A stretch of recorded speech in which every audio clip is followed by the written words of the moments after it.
அனைவருக்கும் வணக்கம். மீன ராசினியர்களுக்கு நிகழ்ந்து கொண்டிருக்கும் செப்டம்பர் மாதம் 18ஆம் தேதி சந்திர கிரகணம் நிகழ்கிறதுங்க. இந்த சந்திர கிரகணம் நிகழும் போது மீன ராசினியர்கள் என்ன செய்ய வேண்டும், என்ன செய்யக்கூடாது, என்ன செய்தால் என்ன மாதிரியான நன்மைகள் எல்லாம் ஏற்படும் என்பது குறித்தான முழுமையான பதிவு தான் இந்த வீடியோல நம்ம விரிவா பார்க்க போகிறோம். அந்த வகையில இந்த ஆண்டு மீண்டும் செப்டம்பர் மாதம் சந்திர கிரகணம் நிகழ இருக்குது. இந்த சந்திர கிரகணம் செப்டம்பர் 18ஆம் தேதி நிகழ இருக்குதுங்க. சந்திர கிரகணம் என்பது கதிர ஒளியால் ஏற்படும் புவியின் நிழலுக்குள் நிலவு கடந்து செல்லும் போது நிகழக்கூடியதுங்க.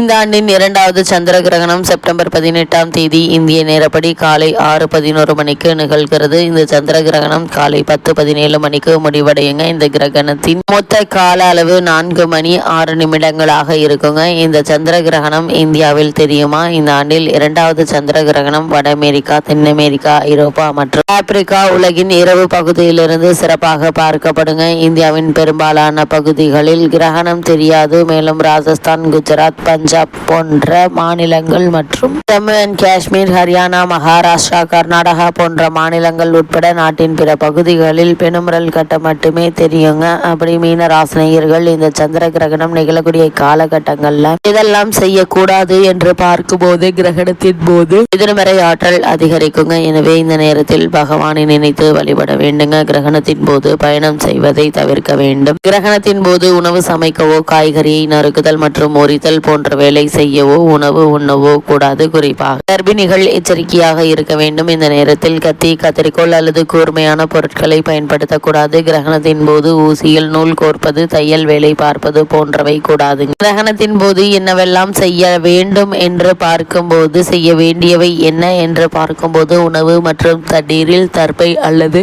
துளசி இலைகளை போட வேண்டும். அதனால் கிரகணத்தின் எதிர்மறை தாக்கம் அதில் ஏற்படாமல் இருக்குங்க. கிரகணத்திற்கு பிறகு அவற்றை உட்கொள்ளலாம். கிரகண காலத்தில் ஸ்தோத்திரங்கள் சொல்லி வழிபடுவதால் கிடைக்கும் பலன்கள் பன்மடங்காக இருக்குங்க. கிரகணத்தின் போது கடவுள் வழிபாட்டில் அதிகபட்ச நேரத்தை செலவிடுவதால் நன்மைகள் உண்டாகுங்க. அது மட்டும் இல்லாம கிரகணத்தின் போது சந்திர கிரகணம் முடிந்தவுடன் வெள்ளை பொருட்களை தானம் செய்ய வேண்டும். இவ்வாறு செய்வதன் மூலம் அசுப பலன்கள் குறையுங்க. குறிப்பா இன்றைய நாளில் முன்னோர்களுக்கு திதி தர்ப்பணம் கொடுத்து வழிபடுவதும் எண்ணற்ற நன்மைகளை உங்களுக்கு ஏற்படுத்தி கொடுக்கும்.